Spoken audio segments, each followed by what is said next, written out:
said by way of greeting, though Zeus was his father too. The older god shook a finger at his sons. You know that I love a fun time, too, now and then. Dionysus made no reply, but in his mind he objected. He knew very little about his father. Zeus had had nothing to do with him since Dionysus was born 18 years ago.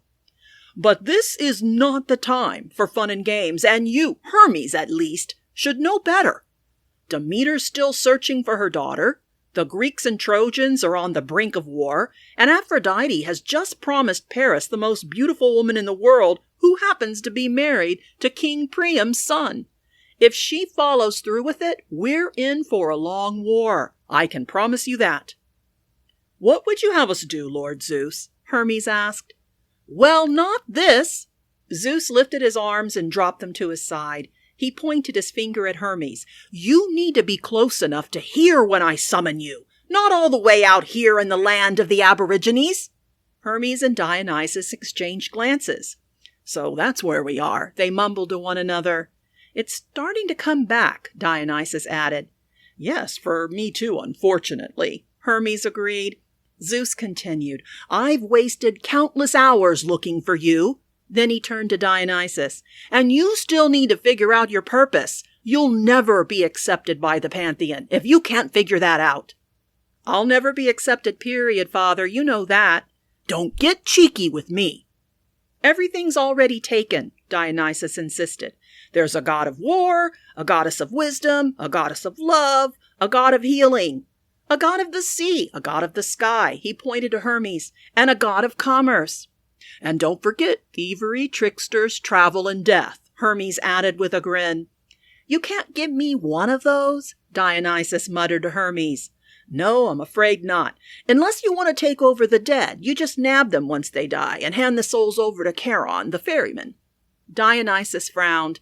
Taking the dead to the underworld did not sound fun or interesting, nor did it sound important or respectable. No thanks. He turned to Zeus. What's left for me to do?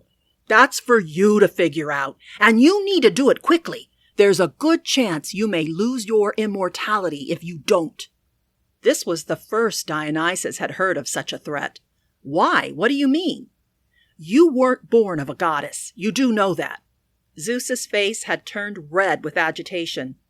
You've told me nothing about the circumstances of my birth. To protect your mother. You've said that before. She's mortal, and for as long as she's alive, I will not reveal her identity to you. If you go chasing after her, Hera will follow and kill her. If she's mortal, how is it that I'm not? Dionysus glanced at Hermes, who averted his eyes. Just focus on finding your purpose, Zeus commanded. Hermes, I'll meet you back on Mount Olympus. I have one more errand to run. Zeus disappeared. Tell me, Dionysus demanded of his friend. I know you know. I'll tell you on the way to Mount Olympus. Come on. You know I'm not allowed in, Dionysus remarked of Mount Olympus as he and Hermes flew northwest.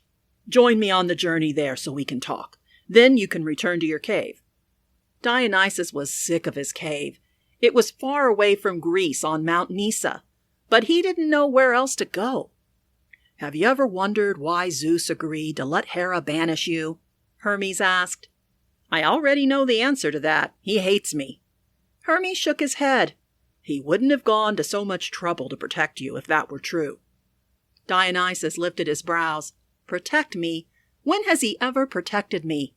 When you were born, Hera nearly killed you and your mother. That's no surprise. Even today, many believe your mother is dead. What happened? Days before your birth, Hera visited her, disguised as an old nurse. She planted seeds of doubt in your mother about Zeus's identity. Typical. One day, your mother beseeched Zeus to grant her one wish to prove his love to her. He agreed. She made him swear on the river Styx to keep his word. What was her wish? For Zeus to reveal himself completely to her. He begged her not to ask that of him, knowing that it would kill her, but she was riddled with doubt, and his reluctance only added fuel to that fire. Her timing couldn't have been worse because she made her demand just as you were being born. Oh, gods! Zeus opened his thigh and sewed you inside where you continued.